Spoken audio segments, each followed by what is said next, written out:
McElderry. All good? Of course, it's an amazing story, Joe. So since winning the X Factor in 2009, he's gone on to sell over 2 million records.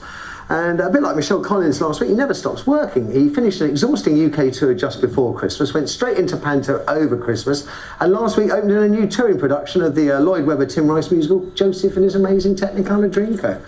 You're not exhausted already? A little bit. How much time did you get off over Christmas? 1 day. Yeah. 1 day. We had Christmas Day off and New Year's Day, and then I went. It? Yeah, and then I finished on Sunday in Wolverhampton. Went straight to Guildford and opened the show on Tuesday night, which was like, it's the first time I've been in that position, but I think it was actually better than having enough time to think about it. You worried about it? Yeah, I didn't have any time to worry about it. I rehearsed everything like previous to like Panto starting, and before I knew it was Tuesday night, and I kind of skipped all of that bit of like, oh my God, what's going on? Yeah. I didn't have time to think about it. It was quite nice. You're Joseph, yes, which is handy as a Joe.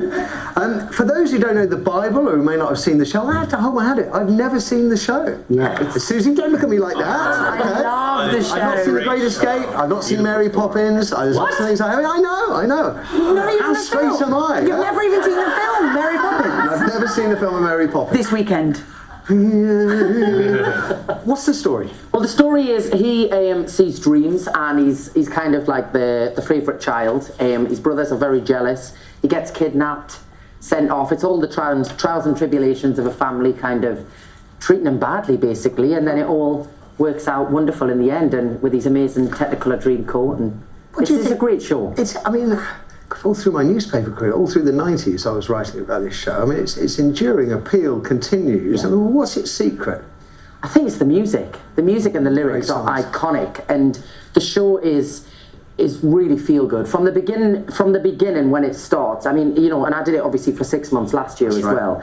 It never ever gets boring. Like the minute the music starts, it like you just feel energized. And obviously, it's got Any Dream Will Do, Close Every Door, like amazing song. And important fashion note for viewers at home: you in UGG boots? Is this right? Yes, I wear UGG boots. There they are. Are these biblical UGG boots? Why is that then? Keep your tootsies warm? Yeah, comfortable, you know. I demand UGG boots. No. And obviously a loincloth as well, which is interesting. And we should really establish where people can see you. It's you're in London, Wimbledon. Wimbledon starting on Tuesday to Saturday, and then Dartford as well the week after, and then literally everywhere from Torquay, Edinburgh, Belfast. We're going everywhere until June. Now, Scott, I know, is dying to get in with a question which resonates. You sang with George Michael, didn't you? What was that like? Oh my God! Was he an icon of yours, and you admired him for a long time? My mum was a huge fan, and like, so I grew up listening to his music and everything, and was very aware of his music from being really young. So basically, I didn't know I was going to be singing with him. Did you not? No, I didn't. I sang "Don't Let the Sun Go Down on Me" on like 3 weeks previous to the final. I sing in the shower all the time. We all sing in the shower, right? No, it's one of my favorites. And then on the Thursday afternoon, they were like, so you're going to be singing with a special guest on Saturday. And they're like, do you want to know who it is? And I didn't have any idea it would be him. And they were like, George Michael's agreed to come and sing on the show with you. And I phoned my mum, and she was beside herself. Like, what was he like to work with? We've read some wonderful stories about his generosity to strangers. He was actually stuck in traffic on the day. So it was about 4:20 on the day of the final. He wasn't driving. And no. And they had phoned ahead and said he's running a bit late. So I was stood on stage in the sound check like this, like petrified, thinking, oh my God, I don't want to mess it up or anything like that. And then somebody came and tapped us on the shoulder and was like, can you come backstage? And basically what I thought was really nice, because a lot of people wouldn't do that. They would just kind of walk in and be like, well, yeah, I'm the big I am, you know?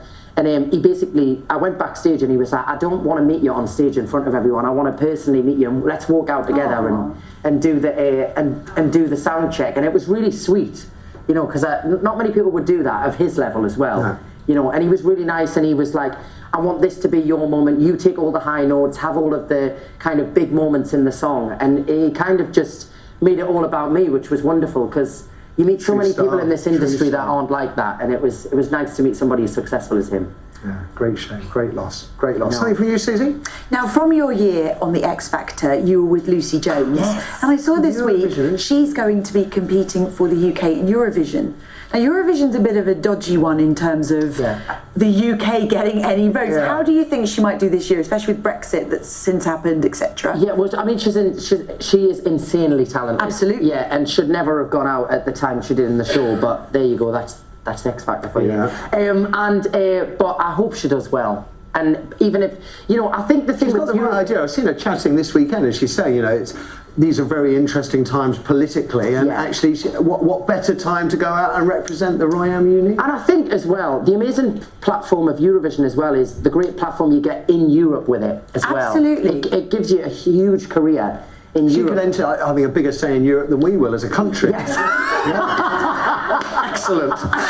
Maybe Theresa May needs a hit. That's what she needs, right? A hit, did you say? She needs a new hit. Listen, what a great bunch of people to start the week with, and that includes you at home.